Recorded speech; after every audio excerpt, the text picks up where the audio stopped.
upang ang boses at yung aksyon po namin na hinihingi po ninyo ay maibigay namin. Yung pagmamahal po natin lahat kay Pangulong Rodrigo Roa Duterte. Alam niyo yung asawa ko, bihira, pukwento ko lang ho, yung asawa ko, ang sabi niya, 11 years, nandiyan pa rin kayo. Maraming salamat po sa inyo. Ayun, maraming ano. Alam niyo, tandaan niyo po, bilog naman ang mundo. Diba? Bilog po ang mundo. At may Panginoon po. Hindi tayo pababayaan ng ating Panginoon. Tandaan natin, ako ayaw ko manira. Ayaw kong sumagot. Kaya kung nagtatanong kayo, ayaw ko manira. Hayaan na natin ang Pilipino ang humusga. Kung nagserbisyo si Pangulong Duterte, si Tatay Digong nung panahon niya, kayo nang humusga kung nagbago ang buhay niyo nung panahon niya. Wala na mga tanimbala, wala na yung mga kalukuhan dyan na mga extortion. Kasi may political will po ang ating dating Pangulong Duterte. Palakpakan natin si Pangulong Duterte. Palakpakan rin po natin si Vice President Sara Duterte.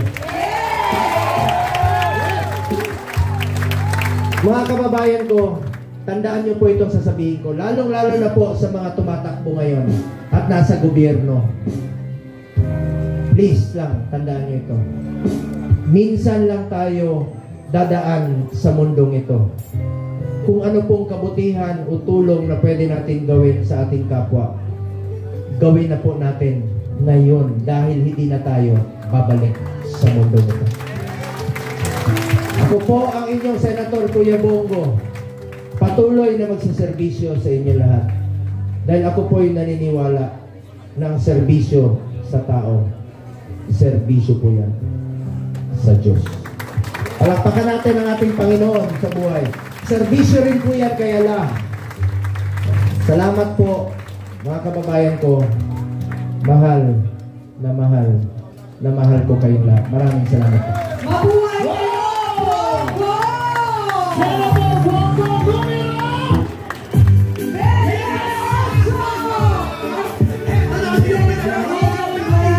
A'udzubillahi minasyaitonirrajim. Bismillahirrahmanirrahim. Alhamdulillah rabbil alamin. Bismillah wassalatu wassalamu ala Rasulillah. Assalamualaikum warahmatullahi wabarakatuh. Waalaikumsalam. Pagbati po ng kapayapaan sa inyong lahat, mga mahal kong kasama sa PDP Laban. Ako po ngayon ay nasa inyong harapan. Kasama po ang pinakamagaling na Pangulo ng Pilipinas, Rodrigo Roa Duterte. Mga mahal kong kababayan, dapat tayo ay proud. Parang hindi ko naririnig na proud tayo. Proud ba kayo? Dapat, alam nyo, bihira lang dumating sa buhay ng tao ang ganitong pagkakataon na pwede tayong may gawing maganda sa ating bayan. Bihira po yan. Kaya pag dumadating ang pagkakataon na ito, dapat tayo ay buhay na buhay. Hindi po tayo pwedeng magkamali dahil kasama natin ang pinakamamahal na Pangulo ng buong bansa. Kaya po sana, bilang napatunayan na po ng ating Pangulo at minamahal na Pangulong Rodrigo Roa Duterte ang kanilang kagalingan sa executive. Ang hinihingi ko naman po sana sa inyo ay ipaglaban naman po natin itong mga tatakbong mambabatas. Hindi po kasi pwedeng magkaroon ng tagumpay kung ako lang ang nasa Senado, kung si Bato lang ang nasa Senado, o kung si Bongo lang ang nasa Senado. Tatlo lang po kami. Kulang po kami. Kailangan po dumami ang PDP Laban sa Senado upang ang boses at yung aksyon po namin na hinihingi po ninyo ay maibigay namin.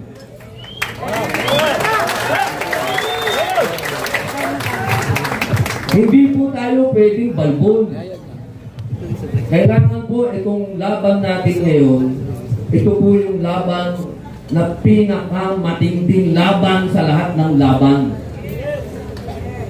Dahil ang pinag-uusapan po natin dito ay batas na. Kailangan po natin tindigan kung ano ang sinasabi ng batas. Hindi po pwede na yung ibang tao gumagawa ng sarili nilang batas.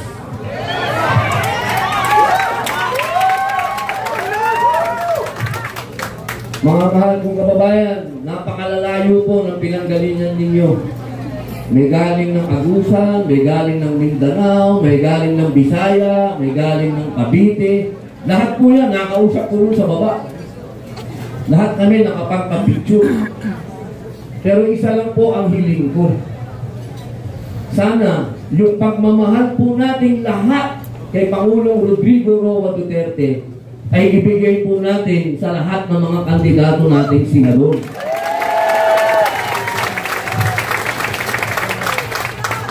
Hindi naman po kayo magkakamali sapagkat tingnan na lamang po ninyo. Si Bongo, tingnan na lang ninyo. Siya ho ang idol ng lahat ng senador. Sino ba nag-umpisa nang ilapit ang gobyerno sa tao? Wala pong iba, hindi si Bongo.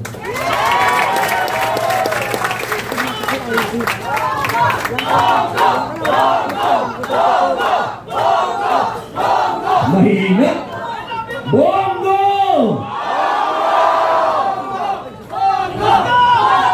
Okay, okay. Ayos na. Baka mamalak. Ito pa, isa. Hindi naman tayo nagkamali kay Bato.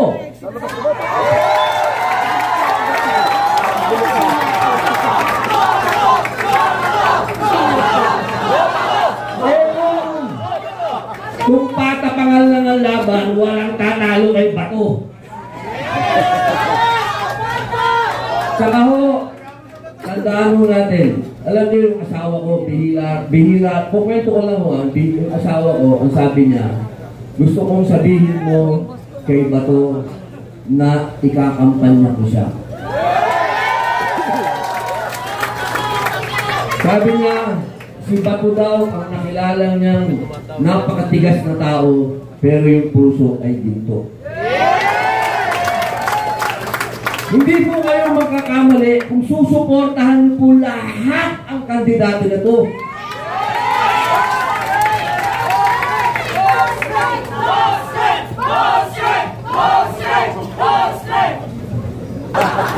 Ano? bilang pagtatapos ko, kasi naantay po natin lahat si Mayor magsalita. Alam niyo naman, si Mayor ng vitamins natin. Pag nakikita natin si Mayor, lumalakas ang loob natin lahat. Lalo na pag nagsalita. Bilang panghuli, mga mahal kong kababayan. Ako po, natitira na lang sa akin, 3 taon na lang. Hanggang ngayon po, inaantay pa rin ng mga bumoto sa akin yung pinangako nating federalismo, yung pinangako po nating lahat sa kanila. Isa lang po ang lagi kong sinasagot. Mangyayari lahat yan kapag ibinoto nyo lahat ang senador na to.